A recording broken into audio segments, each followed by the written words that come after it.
Justinos, não é fácil fazer vinhos assim.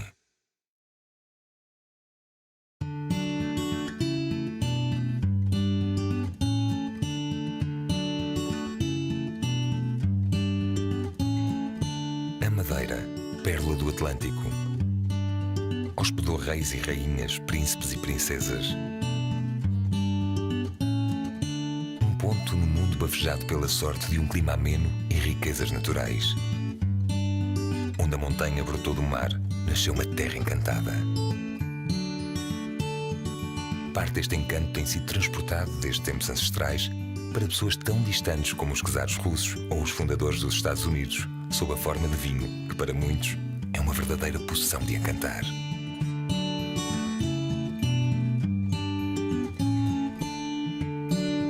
Mas na Madeira não é fácil fazer crescer vinhas. A altitude compensa o clima subtropical, que, juntamente com os solos ácidos, dá uma frescura ímpar ao vinho da Madeira, quando comparados com vinhos fortificados de outros cantos do mundo.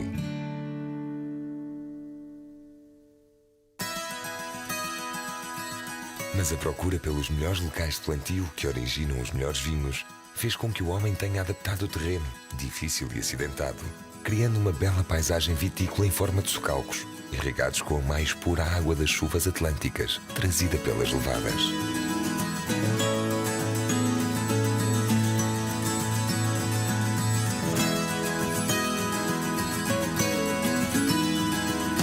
Na Madeira não é fácil vindimar. Não há máquinas que ali cheguem. São pessoas que as apanham à mão, cacho a cacho, com carinho, com amor. Na Madeira não é fácil vindimar. Continuando aqui os nossos vídeos sobre a Ilha da Madeira. Exatamente, contando dos passeios que nós fizemos nessa viagem na Ilha da Madeira. Então, depois da vindima dos amigos, né, que o Alberto infelizmente perdeu, a primeira visita que o Alberto conseguiu fazer foi um dos grandes produtores da Ilha da Madeira, né, que é a Justinos. Quem nos recebeu foi o Júlio, os diretores lá da Justinos, nos recebeu de braços abertos, não foi? Foi espetacular, né? Espetacular. Justino é um dos vinhos que facilmente encontrado aqui no Brasil, né? No Brasil normalmente se encontra a linha de entrada deles, né? Linha de 3, 5, 10 anos. Isso, quase todos os supermercados se encontra a Justinos aqui no Brasil, deve ser a marca mais famosa aqui no Brasil, né? A casa fora traz a Justinos, mas ela é amplamente encontrada em vários supermercados, né? Então a distribuição bem ampla. Só que infelizmente os melhores vinhos da Justinos não vêm para o Brasil. E lá nós tivemos a oportunidade de provar grandes vinhos da Justinos, né? O Júlio, ele apresentou a linha de entrada e então, depois de provar a linha 10 anos, né, das principais castas brancas, a brincadeira começou a ficar mais séria, né, Alberto? Aí começamos a provar vinhos considerados vinhos mais raros, mais sofisticados, que são vinhos feitos de uma única colheita. É isso? Eles têm uma colheita especial, uma barrica especial, eles lançam periodicamente. E aí você tem as colheitas, né? Tem feito de uma única safra. Então nós tivemos a oportunidade de provar colheitas lá e, seguindo essa evolução, o Júlio acabou finalizando com a gente com dois grandes vinhos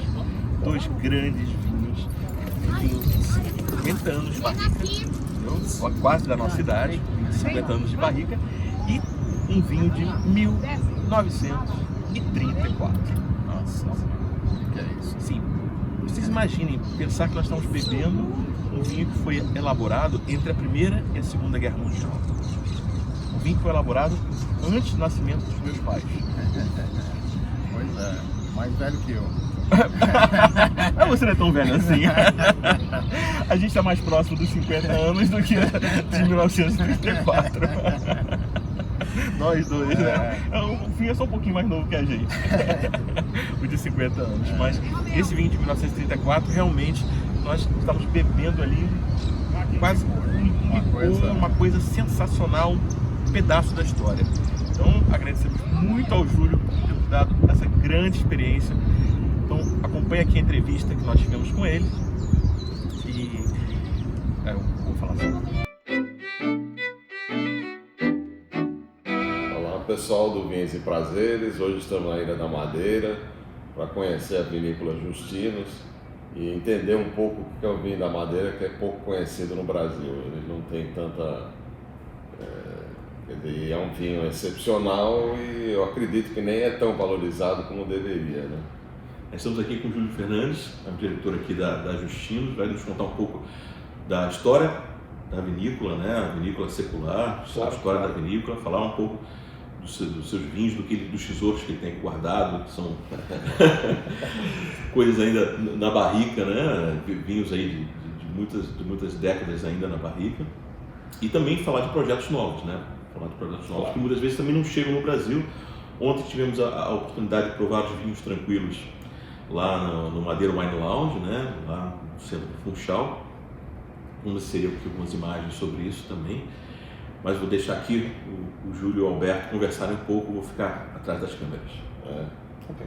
Aliás, era um vinho que eu, por exemplo, não conhecia, não sabia que a Madeira fazia vinho tranquilo, espumante. Olha, isso foi um projeto que começou no princípio dos anos 2000. E começou porque não se faziam vinhos de mesa, vinhos tranquilos na Madeira, com uma exceção ou outra muito incipiente.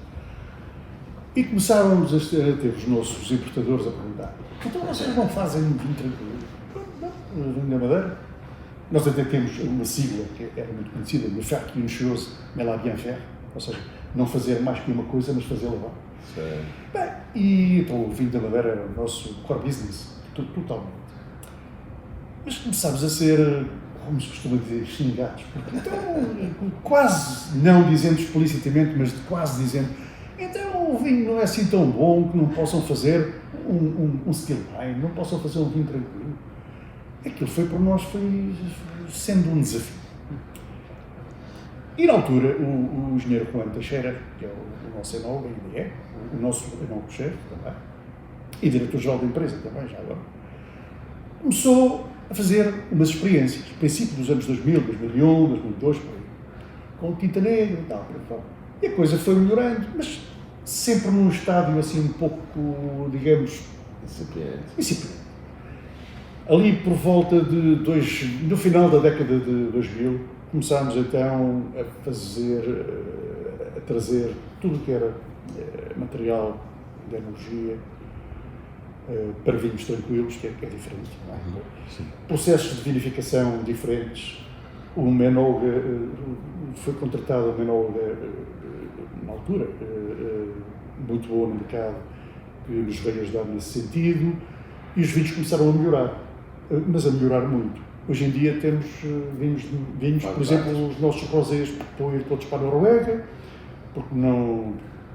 Os Estados Unidos, nós mandamos, agora há pouco tempo mandámos um contentor de 40 pés dos nossos vinhos brancos, o branco e o reserva, etc., para os Estados Unidos, porque são vinhos com uma acidez tão boa, tão espetacular, que podem, os brancos especialmente, podem competir no mercado sem problema absolutamente nenhum com vinhos de uma categoria muito boa. Era que, pronto, a coisa começou a sair bem, os vinhos começaram a ter uma excelente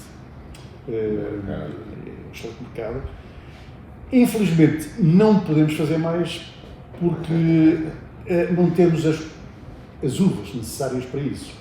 Uma coisa é ter as uvas para vinho de Madeira, outras coisas é ter as uvas adequadas para vinho de mesa. Claro. Temos algumas, por exemplo, a principal é o verdelho, mas nós precisamos também muito de verdelho para vinho de Madeira. E no verdelho não se produz assim em tanta quantidade assim na Ilha da Madeira. É por aí que temos os nossos vinhos. E também tem uma casta autóctone do Porto Santo, não é isso? Sim, Caracol, e Listrão. Que são uma casta que faz vinhos fabulosos. O problema é que ainda é muito incipiente. O Porto Santo é uma ilha pequena, é uma ilha com 5 mil habitantes, é uma ilha muito pequena, com praias maravilhosas, praias lindas, né? Areia dourada, aliás, chama-se até Ilha Dourada por essa razão. 9 km de extensão de praia dourada, fabulosa, de por cima com características medicinais muito boas, e faz um vinho que é uma maravilha, a umidade no Porto Santo é muito baixa. Portanto, características de terroir completamente diferentes da ilha própria. Portanto, faz vinhos completamente diferentes. Não tem a acidez dos vinhos da Madeira, mas tem outras características que a transformam em vinhos que dão tanto para vinho da Madeira como para vinho para vinho tranquilo. Vinho tranquilo este ano já provaram? Sim, muito bom. É diferente, é diferenciado. O que a gente gostou também, eu já estive na Alemanha, vinícola, uma uva alemã que eu nem sabia que existia. Arnsburger. Arnsburger. Que há quem diga que é um clone do Riesling, que, digamos, proliferou de alguma forma numa zona muito específica da Alemanha, não é? Uma zona pequena, perto de Mosel, ou mesmo ainda tocando de Mosel, mas era mais um. E aqui foi feita uma experiência há muitos anos já, e dá-se muito melhor do que na Alemanha. De maneira que, para nós, é excelente, porque fazemos um excelente vinho de mesa com essas uvas. Uma coisa interessante que eu pensei, né, porque eu ouvi falar, por exemplo, que aqui produz banana, né? Podia comprar banana do Brasil, por exemplo, e produzir mais uva. Mas sabe o que é? A banana da Madeira, não sei se já tiveram a ocasião de provar. Não. Mas então eu aconselho vivamente a fazer isso, porque a banana da Madeira é muito mais pequena, mas muito saborosa. Mas muito saborosa mesmo. É veladada, é saborosa. É uma banana diferente. A banana da Madeira e a banana das Canárias, que estão aqui relativamente perto, não é? Claro. São os dois tipos de banana que toda a gente quer. Mas como a produção não é muito grande, porque estamos numa ilha... Tem um limite de espaço, né? Exatamente. Ela é produzida até aos 200 metros, que é excelente para o vinho, mas a uva dá economicamente para eles, é mais viável.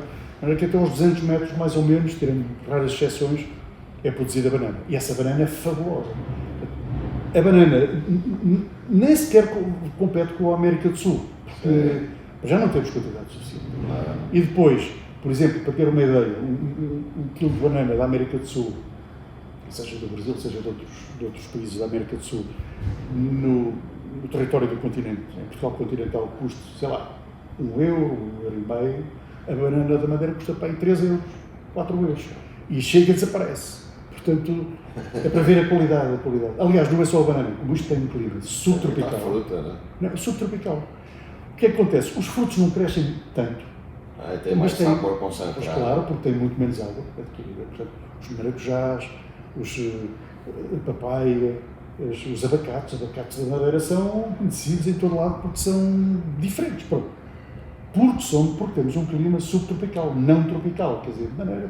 E também um solo privilegiado, um solo vulcânico privilegiado. Privilegiado, sem dúvida nenhuma.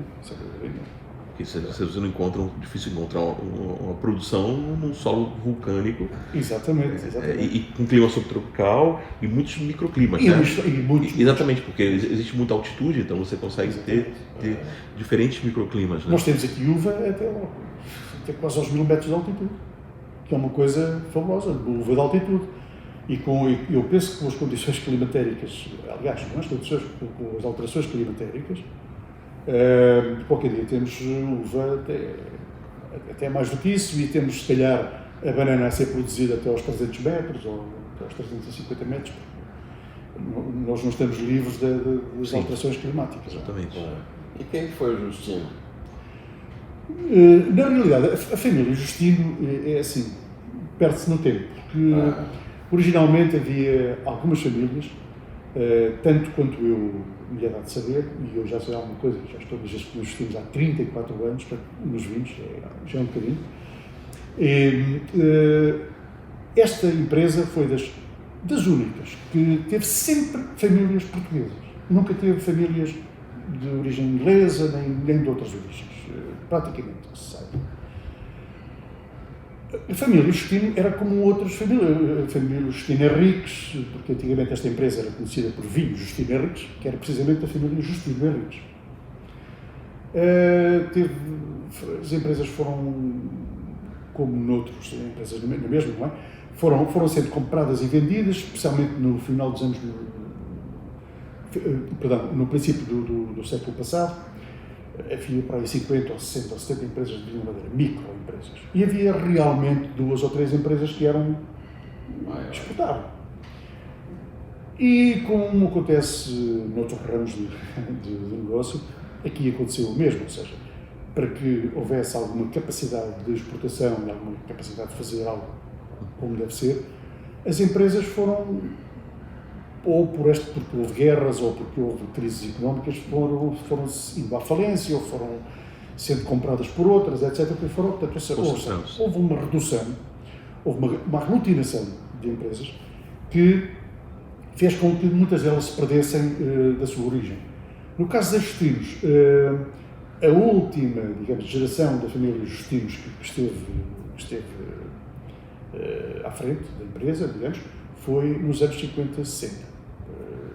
A partir daí, venderam a empresa e foram compradas por outras famílias. Mas continua a ser uma empresa familiar. Nos anos 80, foi adquirida por um grupo, final dos anos 70, melhor, final dos anos 70, princípio dos anos 80, foi adquirida por um grupo português que se dedicava, digamos, a desenvolver empresas, etc. Por fora. Já não era uma empresa familiar. E os anos 80 foram anos de crise na Ilha da Madeira.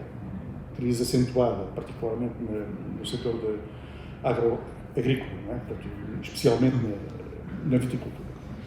E ainda muito saudoso Coronel Costa Campos, muito conhecido no Brasil ainda, muitos sítios no Brasil, especialmente no Rio de Janeiro, porque ele era um coronel paraquedista, chegou a ser o coronel paraquedista mais novo de Portugal e tirou o curso exatamente no Brasil. Foi do intercâmbio que havia de Forças Armadas e ele era um indefetível do Brasil. Eu conheço poucos brasileiros que gostem tanto do Brasil como ele gostava. Uma coisa impressionante. Então o coronel Costa Campos era adorado em todo lado. O coronel Costa Campos, nessa altura, pertencia a esse grupo e ali, se não estou em erro, 83, 84, acabou por adquirir completamente a Justinos. Passou a ser 100%, ou praticamente 100% dele. E assim ficou, mas não era suficiente, a crise era complicada e em 2013 fomos contactados e houve uma empresa francesa, um grupo francês, um grupo que é muito conhecido, o grupo Lamartine-Caisse, que é um dos 10 do mundo, um dos 10 maiores do mundo, de produção e comercialização de produtos de bebidas alcoólicas. Pernod Ricard, Diageo, Constellation, Suntory, todos eles, e nós estamos, neste momento, salvo estávamos em 7º lugar, o grupo. Esse grupo entra nas Justinos e comprou a maior parte, adquiriu a maior parte das Justinos. E aí sim foi o grande salto, porque deixámos de ser uma empresa classe média baixa, passámos a ser pertencente a um grande conglomerado. Em 6, 7 anos passamos a ser a maior empresa de produção de vinho nacional. Todos os lucros eram reinvestidos permanentemente, sempre, ciclicamente. Não havia distribuição de lucros. O coronel Costa Campos continuou aqui com uma parte, foi a shareholder, não é? E assim foi até que ele faleceu em 2008. Em 2008 a empresa ficou 100%, a família depois vendeu, ficou 100% do grupo. Mas o grupo funciona espetacularmente bem, tem 50 ou 60 empresas ou 70 empresas, mas é um grupo muito conceituado. E eles devem dar bastante autonomia para vocês aqui, para conseguir fazer. Nós temos total autonomia. Praticamente total, quer dizer, obviamente há as conciliações financeiras, etc., fora tudo isso, mas de resto fazemos o nosso programa comercial, eu faço um reporte trimestral e no News Good News, portanto a coisa anda bem. E assim foi, portanto, ou seja, deixou de ser, na realidade, uma family company, no termo correto, fechada, nos anos, final dos anos 50, princípio dos anos 60. Exatamente, e então, a partir realmente a globalização, ela já estava, mas A globalização realmente deu-se a partir de 2013. Desculpe, a partir de 93. A partir de 93. Até hoje. Cá estamos.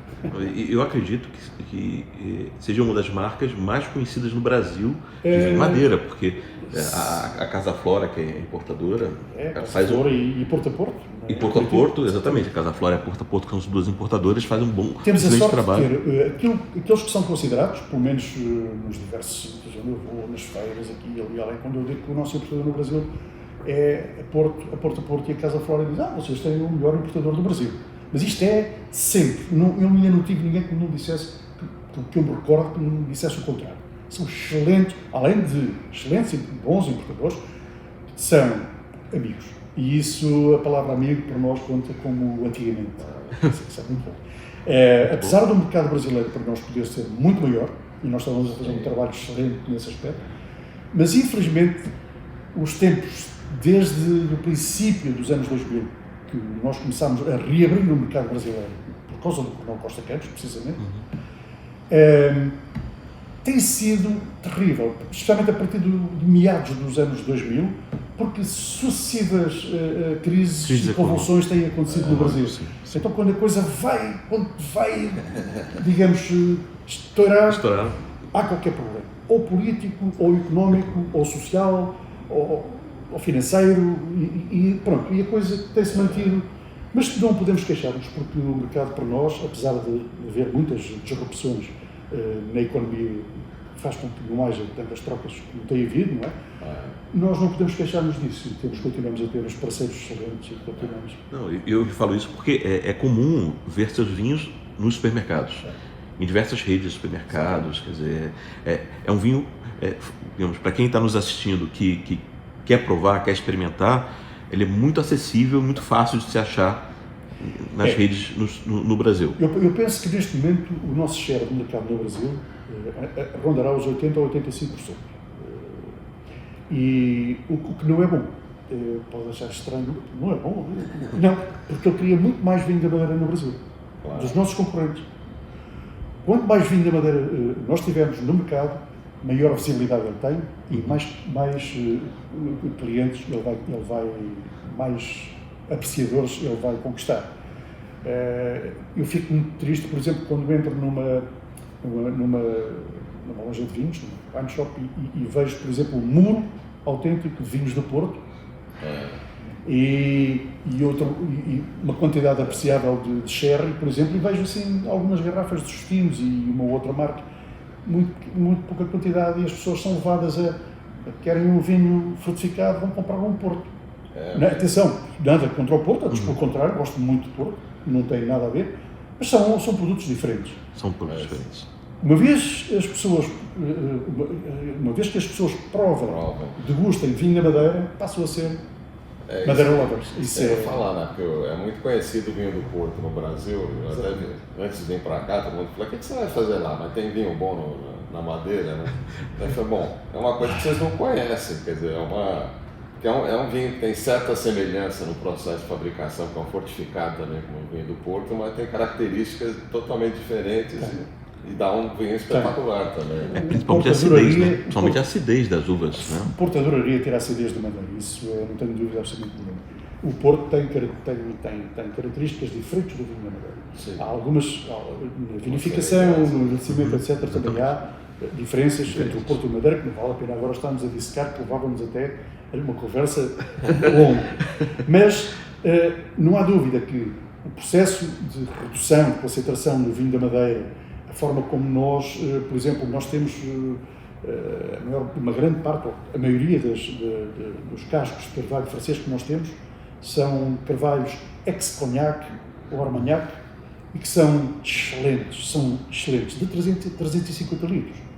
Ora, isto até os anos 2000 era uma heresia, toda a gente dizia: mas vocês são malucos, vocês vão comprar cascos de 350 litros, nem pensar nisso. Vai ser a pior coisa que pode haver para o vinho da Madeira.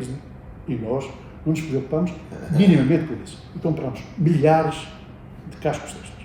Fomos comprando milhares de cascos destes. Hoje em dia toda a gente quer cascos de 350 litros. Porque o que é que acontece?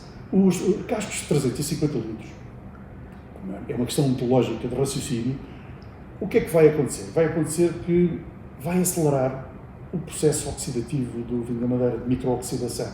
Quanto mais vinho estiver por área, né? em contacto com os paredes do casco, mais evaporação há. Evaporação, o que é que quer dizer? A evaporação e a entrada de oxigênio lenta vai fazer com que haja uma redução. Essa redução é a alma do vinho da Madeira. Então, se nós queremos que o vinho vá com força para a frente, vai para essas pipas de 350 litros. Alguns anos depois são postas em 650 ou de 1000, 1500, 2000, temos balseiros de diversas, até 40 mil litros, temos balseiros em carvalho francês, especialmente francês, que nos permitem depois fazer isso. Ora, este salto qualitativo que nós demos, refletiu-se imediatamente nos vinhos de 3 anos e de 5 anos, que eram vinhos que, de uma forma geral, as pessoas não ligavam muito. É vinho. Não. Outra vez, ideias do Coronel Costa Campos, que veio dizer com toda a propriedade: não senhor, vamos fazer todo o possível para termos os nossos vinhos de 3 anos o melhor possível. Porquê? Porque é o nosso cartão de visita. 80% a 90% das pessoas vão provar o quê? 3 anos. Os 3 anos, sim. Começam pelos 3 anos. Claro. E tem um preço mais razoável. Exatamente. É aquilo que é possível adquirir para provar e tal, para fazer. Se o vinho de 3 anos não for bom, ele nunca mais quer saber de vinho de Madeira. Se o vinho de 3 anos for bom, ele vai querer experimentar uns 5 anos. Claro. E depois 10 anos. E aí está. E isso foi fundamental, digamos, no desenvolvimento dos vinhos, do comércio dos vinhos mais velhos, 10 anos, colheitas, etc. O Brasil sempre soube entender isso e sempre soube compreender isso. E sempre importou vinhos de 5 anos, 3 anos também, claro, não é óbvio, vinhos de 5 anos, 10 anos, colheitas especiais, etc. E tem-nos feito. E pronto, olha, é um pouco a nossa diferença. O colheita só é feito em anos excepcionais? Não, colheita é feito todos os anos. Todos os anos nós temos colheita. O que é que acontece? Quando olhamos para o vinho, às vezes as pessoas são muito levadas a dizer assim: tem aqui um 1950, esse ano foi muito bom, não foi? Não sei. Não sabe? Não sei. Não faço ideia nenhuma. Se calhar até nem foi. Se calhar até não foi nada de especial. Ou se calhar até foi muito bom.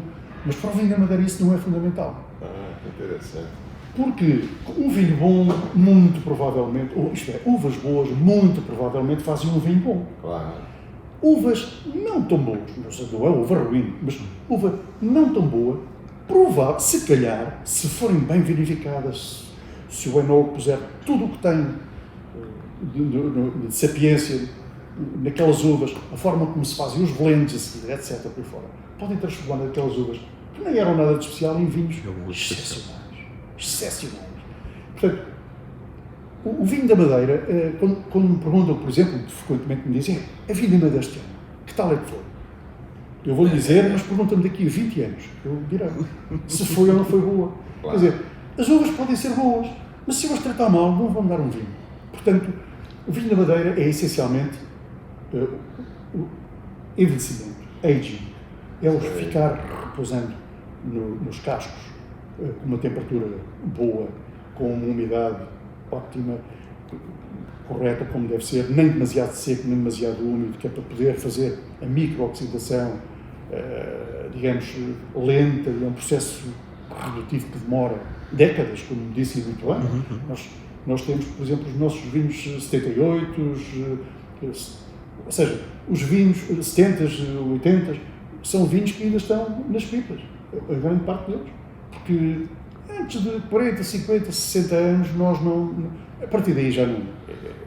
É quase uma heresia deixá-los ficar em cascos, porque eles já tiveram a redução toda que tinham a ter, e então, normalmente guardam sempre mijões. Nós gostamos muito que os anjos tenham o seu par. Sim, exatamente. O angel share. Angel share. Queremos que eles estejam contentes, mas também demasiado não. E a partir de anos com vinhos com 60, 70, 80 anos, os anjos, se quiserem, têm que pagar. Porque é um pouco na brincadeira, mas a verdade é que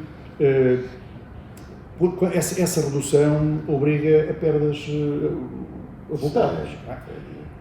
E essas perdas têm que ser compensadas com preços mais altos. E esses preços mais altos só são só haverá alguma lógica em colocá-los se os vinhos forem realmente excepcionalmente bons. Não é pelo facto de a gente perder na evaporação que depois vamos ter que compensar com preços altos. Se o vinho não for bom, não vale a pena que ninguém o compre. Portanto, é uma relação que nós temos que manter com muito cuidado. Então, Madeira não tem vintage. Tem frasqueira. Não na perspectiva do Porto, não é? Ou seja, pegar nele, metê-lo nas garrafas logo isso não. Depois de 2 anos botar garrafa, não. Por isso, nem vintage, nem LBV, Nem LBV, nada disso. Vintage, não temos nada disso. Tem são as frasqueiras, né? Ou seja, o Porto, quando se quiser comparar, porque há muita tendência para fazer comparações, não é? Se quiser comparar, os únicos vinhos que se podem comparar, os madeiras são os Tawny. Mas os processos produtivos são completamente diferentes, a acidez é totalmente diferente. Portanto, na realidade, não há possibilidade de fazer comparação. Não há grande possibilidade. Agora, há vinhos velhos do Porto que se podem comparar com alguns vinhos velhos da Madeira. Há sherrys também, mais velhos, que também têm. Eu até diria que o sherry até tem mais similaridade com os vinhos da Madeira do que propriamente o Porto. Só que se nós pensarmos numa do Madeira, a Madeira produz cerca de 4 milhões de litros por ano. Cerca de. O Porto é produzir uns 120 milhões, portanto não vale a pena estarmos. Não tem comparação. Agora, em termos de qualidade, sim. Qualquer lista de vinhos dos restaurantes mais conceituados do mundo, aos outros, não é? que queira ter vinhos fortificados e que não tenha Porto, Sherry e Madeira, não necessariamente por esta ordem, não é uma lista completa. Claro. Não pode ter só Porto e Sherry. Tem que ter obrigatoriamente Madeira, porque é um fortificado completamente diferente dos outros. O que eu vejo é que o vinho madeirense, o vinho da Madeira, né, ele é quase que um micromundo dentro do mundo dos vinhos, porque existem tantas, são basicamente 6 castas diferentes, né? A gente está falando uma tinta e outras 5 brancas. Sim, é uma vazia, boal, verdade, cercial, terrantês e a tinta negra. Mas tem ali o complexo, o triunfo, mas são pequenas. Sim, são pequenas. Mas quer dizer, e tem a variação desde do mais seco até o mais doce. Exatamente. E tem a questão do envelhecimento do casco, chega a ter os frasqueiras que ficam 20 anos ao mais envelhecendo. Então, é uma coisa muito mais complexa do que simplesmente falar que é um vinho madeira. Um vinho madeira, mas qual vinho madeira? Exatamente. Qual vinho madeira, com que uva, que característica, que ano, então tem... É verdade. É um micromundo dentro... Sem dúvida. E diz isso e diz exatamente aquilo que digo sempre por outras palavras. Os vinhos da Madeira são o nicho do nicho. Porquê? No mundo dos vinhos, os vinhos fortificados são um nicho. Um nicho pequeno. E pequeníssimo é um nicho dentro de um nicho, ou seja, o vinho da Madeira é dentro dos fortificados, é um nicho pequeno. Ou seja, nós somos um nicho do nicho, o que nos transforma num produto, esta é outra coisa que é um facto. As pérolas mais bonitas são as mais raras, não é? Sim. Não quero dizer que isso tenha a ver com o vinho da Madeira, dá uma impressão que sim. E realmente o vinho da Madeira é algo diferente. Goste-se ou não se goste, é algo diferente. Os processos produtivos do sherry. A vinificação pode ter algumas similaridades, mas depois o processo produtivo e o aging, etc., por fora do sherry ou do Porto, não tem nada a ver com o Madeira e vice-versa. Portanto, ou seja, são produtos diferentes, são vinhos diferentes. E tem aquela questão do aquecimento também, né? Tem. Nós temos, na realidade, duas formas, dois processos para depois do esmagamento das uvas, depois dos processos, padrão, né? depois de fazermos a paragem da fermentação com a adição de álcool. Até aí, por exemplo, uma diferença muito grande. O Porto usa aguardente vínica, 77%, exatamente, com características organoléticas. Sim. Nós usamos álcool vínico a 96% mínimo de retificação, ou seja, muito menos produto necessário estranho ao vinho de Madeira para poder chegar na graduação alcoólica. E é neutro, ou seja, não tem nenhuma característica organolética. O álcool do vinho de Madeira só serve para duas coisas: para parar a fermentação no momento que a gente pretende e para dar mais, alcoolizar mais o vinho, ou seja, dar um teor alcoólico maior. Não serve para mais nada. Ora, Depois de fazermos a paragem da fermentação, com a adição de álcool, etc., por fora das filtragens necessárias, entretanto, o vinho vai para esse... Vai algum vinho. E eu explico porquê. Porque há uma ideia pré-concebida de que os vinhos que vão para essas estufas são vinhos de segunda categoria e que os que vão diretamente para as pipas, ou seja, os vinhos de canteiro, que são vinhos de alto nível. Ninguém está a dizer... Uma coisa não tem nada a ver com a outra direto. Ou seja, nem o processo de estufagem estraga os vinhos, não os põe em segunda categoria, nem os canteiros fazem os vinhos fabulosos. O que acontece é o seguinte: o vinho, ou seja, quando os vinhos vão ser estufados, a estufagem consiste em quê? Colocar os vinhos em aço inox, são depósitos de aço inox, durante cerca de 3 meses, uma temperatura entre 45 a 50 graus. Com algumas nuances, mas basicamente é isto. O que é que acontece? Transforma radicalmente o vinho. O vinho, quando entra, é um mosto, quando sai, é um vinho, perdeu as cores do vinho, etc. Por fora, vem com cores de oxidação. É um vinho que vem completamente oxidado. O que é que acontece? Este processo é uma espécie de simulação do que acontecia com os navios, com os vinhos iam nos navios, não é? Os barcos. Os vinhos da roda. Os vinhos da roda, quando tornam viagem. E passavam pelo Equador, pelos trópicos, etc., por fora, a temperaturas altíssimas e umidades dispares, etc., por fora. Isto é uma forma quase de simular esse processo. Então, esses 3 meses transformam o vinho completamente. E nós precisamos desse aceleramento. Porquê? Porque nós temos que vender vinhos de 3 anos e de 5 anos. Ora, se temos que vender 3 anos e 5 anos, nós, colocando os vinhos diretamente nos cascos, 3 ou 5 anos, não conseguimos ter uma evolução suficiente para que eles tenham as características que nós queremos. Então, o processo, digamos, esse processo de estufagem é precisamente para esses vinhos, ou seja, vinhos que vão ter que ser vendidos rapidamente. Daí que a casta que normalmente é utilizada para estufar é a tinta negra. Porquê? Não porque seja uma casta de segunda, pelo contrário, mas porque são 85% da vindima. Se são 85% da vindima. Nós não vendemos vinhos de castas brancas, Malvasia, Boal, Verdade, Sarcial, Trenteza, etc., com menos de 10 anos. Não vendemos. Não pomos no mercado com menos de 10 anos. Ora, se ele vai ter que ficar 10 anos, não tem que ir necessariamente para as estufas, porque tem 10 anos para evoluir em cascas. Diretamente. Para que estarmos nós a gastar energia, gastar espaço, etc., por aí fora, quando podemos tê-lo naturalmente? E isso acontece com o quê? Com as castas brancas ou com os colheitas. E aí entroncamos na pergunta que me foi feita. Há colheitas todos os anos. E porquê? Porque seja um ano muito bom, ou seja um ano que seja menos bom, há sempre uma determinada quantidade de uvas, precisamente pelos diversos terroirs que nós temos aqui na Madeira. Okay. Aí vai para os cascos direto. Exatamente, que são melhores. E esses, na triagem que fazemos aqui na recepção das uvas, vão imediatamente para lá. São vinificados ao lado, à parte, e vão ser os futuros colheitas.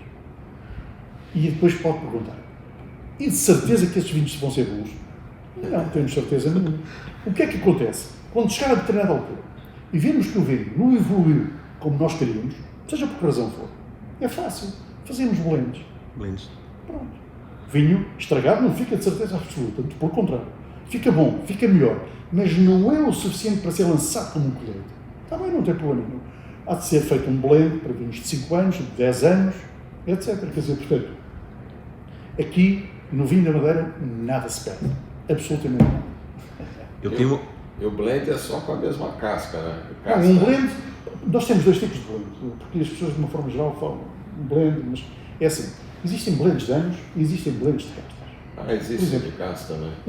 E existem blends das duas coisas. Eles tiveram 10 anos. Doce. É um blend de diferentes anos, tem 10 anos diferencial, mas de referência, mas diferentes anos e diferentes castas. Eu não lhe posso chamar casta nenhuma. Se eu tiver um Malvasia 10 anos, é um blend de diferentes anos, mas sempre da mesma casta. Neste caso, Malvasia. Se eu tiver por exemplo, vamos imaginar, colheita de 1997, por exemplo, e não disser que é de uma casta específica, pode ser um ano, é um blend de apenas, é um vinho de apenas um ano, de uma única vendida, mas diversas castas. Normalmente não se faz. Porque comercialmente, e aí temos que pensar, não é? Comercialmente é muito mais simpático ter um vinho que seja apenas de uma casta e apenas de um ano, para as colheitas, portanto. Mas nada me impede de fazer uma colheita sendo da mesma vindima e de diferentes castas. Essa é outra diferença grande com o vinho do Porto. Exatamente. Né? O vinho do Porto é sempre um blend. Pois é. E tirando o branco, é sempre doce. Sim.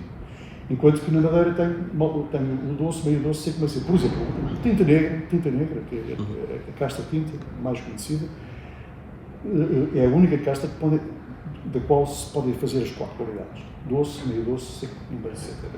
Enquanto que as outras, as brancas, com exceção do torrentês, pode ser meio doce ou meio seco, todas elas, malvasia tem que ser sempre obrigatoriamente por lei doce, o boal meio doce, o verdelho meio seco e o sarcial seco. Interessante. E uma coisa que eu também gostaria de perguntar, 2 coisas, né, Júlio. Eu vi que tem várias garrafas de vidro, garrafões, são os demijohns, certo? Sim, exatamente. Essas garrafas são utilizadas para quê no processo do vinho de madeira? Olha, exatamente como há bocado falei, quando os vinhos atingem um determinado nível, ou seja, estão 60 ou 70 anos a envelhecer em cascos, depois têm que ser retirados. Quer dizer, não vão estar a perder mais, os vinhos já têm a redução toda necessária. Então colocam-se ou em demijohns ou em inox, para depois serem engarrafados. Porque, uma vez que o vinho seja retirado dos cascos, vai ele para demijohn, ou vai ele para inox, ou vai ele para garrafas, para o seu envelhecimento. Quando engarrafamos um vinho, a qualidade que ele tinha naquele momento é a qualidade que vai ter sempre. Não evolui na garrafa. Pequenas diferenças, mas incipientes também. Não evolui na garrafa. Não podemos dizer que o vinho envelhece na garrafa. Como, por exemplo, acontece com os vinténs Porto, não é? Sim, com certeza. Portanto, os demijohns servem precisamente para isso. Estes que estamos aqui a ver, não, porque isto são demijohns antigos, têm os regalos tortos, etc., que nós vamos comprando aí, porque para o futuro museu iremos ver. Mas servem precisamente para isso, ou seja, guardar os vinhos, quando já não os queremos em estado de mais envelhecimento, seja por que razão seja, não é? Ficam guardados ali enquanto vão ser engarrafados. Então já me respondeu a segunda pergunta que eu queria confirmar, né? Que eu soube que os vinhos madeira são vinhos que você abre e pode consumir durante alguns dias ou até mesmo meses, só volta, ou anos a voltar a roer. Eu sei que no meu caso é difícil, porque quando você abre um vinho, normalmente você termina, não aguenta muito tempo, mas para quem está nos assistindo e que queira comprar um vinho madeira, você não tem essa preocupação de abrir o vinho e ter que terminar o vinho imediatamente. Você pode armazená-lo na geladeira, no refrigerador. Por isso é que o vinho madeira é considerado, nos grandes leilões do mundo, um valor seguro. Os vinhos da madeira transacionam-se como se transacionam obras de arte, pinturas, esculturas, etc. Ou seja, há muita gente cujo negócio é comprar vinhos neste leilão e vender naquele. E porquê? Porque o vinho da madeira tem praticamente a garantia de que está bom, de que não tem qualquer problema. Vai abri-lo e de certeza que ele está bom. Portanto, isso é considerado um valor seguro. E não tem mais vinho nenhum, aliás, melhor, não tem mais spirits, ou vinho, ou spirits, ou bebida alcoólica, seja o que for, que aguente tanto como vinho da madeira. No outro dia li um artigo bastante complexo da Drinks Business, por exemplo, em que vinha precisamente a longevidade dos vinhos, aliás, dos diversos produtos, desde brandies, a conhaques, a whiskies, por acaso algumas coisas, até fiquei bastante admirado, A vodka, a gente tem a ideia que o vodka é uma coisa que nunca estraga na vida. E, por acaso, dentro do Spirits, até não é daqueles que mais longevos, não. perde. Não muito em termos nem por isso em termos organoléticos, mas em termos de produto perde. Portanto, ou seja, o vinho da Madeira, uma vez aberto a garrafa, a única coisa que pode acontecer é ficar melhor. Porque entra em contato com o ar e isso para o vinho só o beneficia. É interessante, né, que para alguns vinhos, os vinhos tranquilos, a oxidação é evitada ao máximo, né? Pois é, e é por isso que nós às vezes na brincadeira dizemos que para nós é muito fácil. Nós matamos o vinho logo no princípio. O que é que damos ao vinho? Ao vinho, o que é que damos logo no início e depois de esmagar o vinho? Calor e oxigênio. Que é precisamente aquilo que os vinhos não querem, não é? Os vinhos querem oxidar, nem pensar nisso. Não é? E calor também não, porque nós não, estamos no calor, ele tem que ficar a envelhecer em temperaturas altas, boas, a microoxidação, que é um processo perpétuo, isto é, um processo que nunca está completo até engarrafar o vinho, ou seja, a microoxidação mantém-se enquanto os vinhos estiverem nos cascos. E é por isso que eles estão lá há tanto tempo. É interessante dizer que quem compra às vezes um vinho madeira e coloca dentro de uma adega refrigerada, não há necessidade. Absolutamente nenhuma. Há uma coisa a evitar, mas isso tudo, que é colocá-lo diretamente à luz do sol. Sim, obviamente. Agora, mas se guardá-lo dentro de um armário... Guardá-lo sempre na vertical, nunca deitado. E porquê? Lá estamos outra vez, a acidez do vinho da Madeira vai arruinar a rolha com os anos, com o passar dos anos. Portanto, e outra coisa, o vinho da Madeira, se por acaso houver um problema qualquer, entrar oxigênio, ou entrar ar, não é? Oxigênio, só pode melhorar o vinho. Se estragar não vai, porque o vinho já foi oxidado, já não vai ser oxidado outra vez. Portanto, uma vez aberta a garrafa, seja um vinho de 3 anos, de 5 anos, de 10 anos, muito velho, não tem problema nenhum. Se tiverem um vinho, por exemplo, heranças de família, um vinho muito velho da Vinha da Madeira, um vinho que já esteja lá há 20, 30 anos, e queiram ter a certeza de que o vinho está em qualidade como deve ser, é muito fácil. Pegar na garrafa, arranjar forma de ter uma outra rolha, retirar com muito cuidado, cortar o lacre, ou se não tiver, retirar a tampa, filtrá-lo com um simples filtro de café, sem problema nenhum, pão de canta, por exemplo, filtrá-lo, lavar bem a garrafa, secá-la muito bem, não estragar o rótulo, ou se ele garantir, beber um bocadinho, Ótimo. Tá bom, só para saber se está bom. Dentro da garrafa, outra vez, depois dela muito bem, seca, etc, por aí fora, dentro da garrafa, uma rolha nova, um pouco de lacre, se for possível, e tem vinho para mais 30 anos dentro da garrafa. A única coisa que pode ter acontecido foi ter melhorado o vinho, porque ele respirou. E porquê é que vai decantar? Principalmente para retirar qualquer sedimento que ele tenha, que é normal que ao fim de anos haja sedimentos, é natural. De maneira que então, este vinho oficialmente é o vinho mais com maior longevidade do mundo.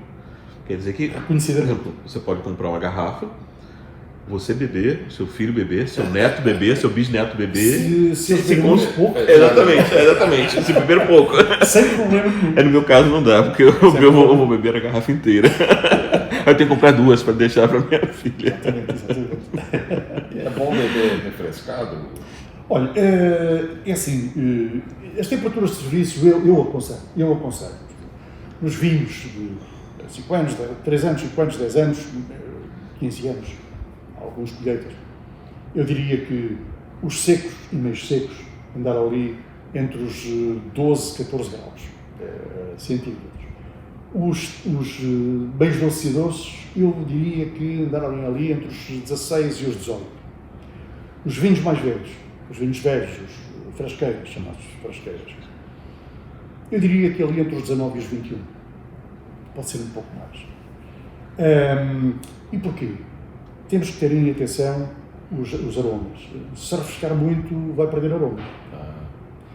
Se deixar os vinhos muito quentes, depois vai perder, provavelmente no paladar, não ficará como deve ser, na boca não fica como deve ser. Ou seja, estas são as temperaturas de serviço que nós aconselhamos. Mas não é uma coisa, não é uma lei. Assim. Não é uma lei.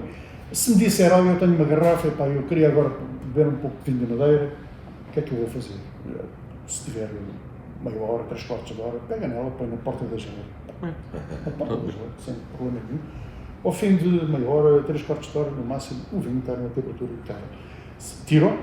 Eu, por exemplo, aqueles vinhos que estão aqui nesta cave devem estar ali a cerca de 16 graus. Mas os vinhos doces, está bem, mas enquanto eu tiro o vinho, enquanto não tiro, enquanto sirvo, enquanto falamos um bocadinho sobre o vinho, ele já chegou ali aos 18, 19, já ficou ali com uma temperatura boa. Portanto, ou seja, isso não é... Eu diria que nos vinhos tranquilos é mais... Se precisa pôr uma manga, ou precisa pôr em gelo, ou precisa... Eu, por exemplo, uma coisa que eu fico... Para mim é quase um sacrilégio, mas não tenho de outra forma, é nas feiras de vinhos, em algumas provas específicas, tem que se colocar em gelo, não é? Sim, de outra forma. E não é bom. Porque às tantas está muito frio. Eu não consigo controlar. E eu estou a servir, por exemplo, um vinho que está... Eu nem noto, mas o vinho já está para aí a 8 ou 9 graus. Perde aromas.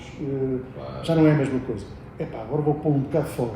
Mas depois esqueço-me. Depois quando vou ver, já está, porque o ambiente está muito quente, já está a 17 ou 18 graus. Já está demasiado. Portanto, mas numa circunstância dessas, é aquilo que tem que ser. Não há outra hipótese. E o que harmoniza com o vinho do Porto? Do vinho da Madeira? Eu diria assim, muito rapidamente, ou assim, muito sucintamente, eu diria que um acercial, por exemplo, eu iria para o sashimi, o sushi, oriental, para alguns queijos muito ligeiros, queijos de cabra, por exemplo, frutos secos, são ótimos, ou seja, é um excelente aperitivo. O verdelho é um vinho fabuloso, para quem gosta de ostras. É um vinho fabuloso. Podem dizer, mas ostras, com vinho. Experimentem e vão ver. Experimentarei. Um chablis, ou então um sparkling. Sparkling, os fumantes. Tudo bem, não tem problema nenhum. Mas eu diria que um verdelho com foie gras, por exemplo, é excelente, para quem gosta de foie gras. Pronto, e também como aperitivo, com alguns consumés especiais, com o lobster, por exemplo, que é... Clam chowder. Exatamente. São excelentes soluções. Aliás, são excelentes recomendações. O Boal, eu diria que é um vinho que... É um vinho de sobremesa. É um vinho que estará... É o vinho perfeito para um crème brûlée, um leite crème, como nós costumamos dizer. Bem queimado, com um Boal, é um meio doce, espetáculo.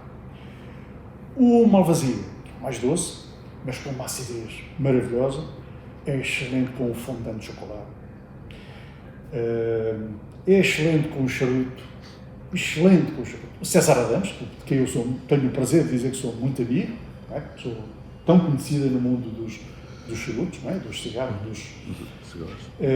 e um dia levou um vinho nosso, uma Malvasia, salvo erro, em 1933, para um concurso mundial de charutos, e ficou, salvo erro, empatado com um whisky de malte canadiano, no primeiro lugar de harmonização com o charuto. Portanto, está a ver? Nós vendemos, por exemplo, uma grande parte dos Malvasias, sob o nome Malmsey, que vendemos para os Estados Unidos para a Broadband Selections. Uma grande parte desse Malvasia vai para Cigar Smokers Clubs. Ou seja, é uma excelente harmonização com charutos, para quem gosta, claro. Ou mesmo sozinho. Ou mesmo sozinho. Eu diria que os vinhos, a partir de certas colheitas, mas especialmente os frasqueiros, os vinhos mais velhos, não é preciso ser um vinho com 100 anos. Não é necessário ser um vinho com 100 anos. Um vinho com 50, 60, 70 anos já tem características fabulosas. E até com menos. E são vinhos, aquilo que a gente costuma dizer, vinhos de reflexão. Ou seja, por si só, com um bom livro, ou olhar uma boa pintura. E com um amigo, né? E com um amigo ao lado. Então, excelente. Desde que o amigo não beba muito.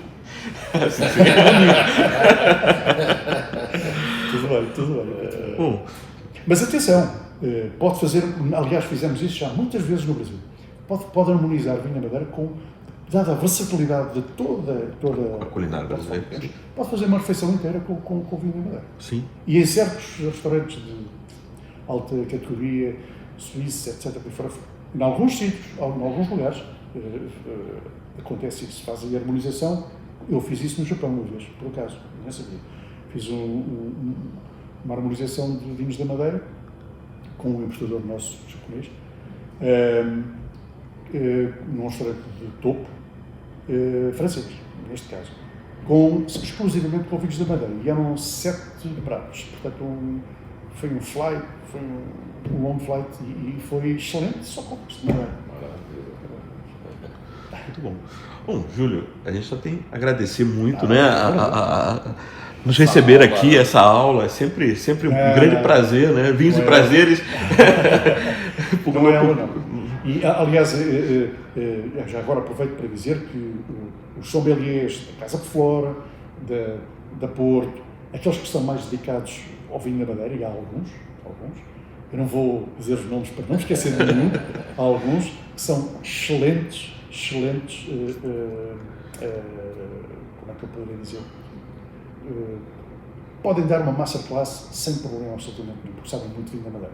Alguns já cá estiveram, outros já estiveram comigo lá, com o engenheiro Juan Teixeira, etc., por aí fora, de maneira que há muita gente que já consegue, sem problema absolutamente nenhum, fazer uma masterclass de vinhos da Madeira. Já tive o grato prazer de fazer algumas relações em algumas ABS, não é? Nomeadamente em Campinas, no Rio, em São Paulo e noutros. Na capital. Brasília. Brasil. E por aí. Portanto, ou seja, já tive ocasião também de contactar. E eu sei que as pessoas são sempre muito interessantes. Muito interessantes. Esses são as pessoas que digamos que podem espalhar o nosso... E os amigos, claro, os meus amigos que fazem o favor de nos ajudar a espalhar... Mas é uma questão de vir beber na fonte aqui. Sem dúvida nenhuma. Só para fechar o vídeo aqui, indo para frente, mais uma vez, queria agradecer ao Júlio aqui. Muito obrigado. E quem gostou do vídeo, por favor, curta, siga o canal, siga também o canal da Justinos, o site, está tudo aqui na descrição do vídeo, né? Todos os links para quem quiser mais informações. Mas é isso aí, pessoal. Muito obrigado mais uma vez. Muito obrigado. Parabéns. Obrigado. Muito obrigado. E continue fazendo vinhos maravilhosos. Tentaremos. Que a gente vai apreciar. Nossa, Muito bem. Tentaremos. aqui com o Júlio. Sigam a gente aqui no canal Vinhos e Prazeres. Deixe o seu like, deixe o seu curtir. E também queria deixar um agradecimento especial para Fátima e para Paula. Receberam a gente muito bem. Uma alegria, né? Trabalhando até tarde. Uma alegria, uma disposição, uma energia. O mais incrível é que elas trabalham na contabilidade. É inacreditável uma pessoa assim na contabilidade. Por que, Beto? Quem gosta de número também gosta de vinho. Mas é isso aí, meus caros.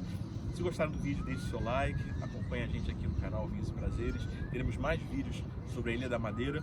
Mais uma vez, quero deixar meus agradecimentos ao Júlio, a Paula e a Fátima.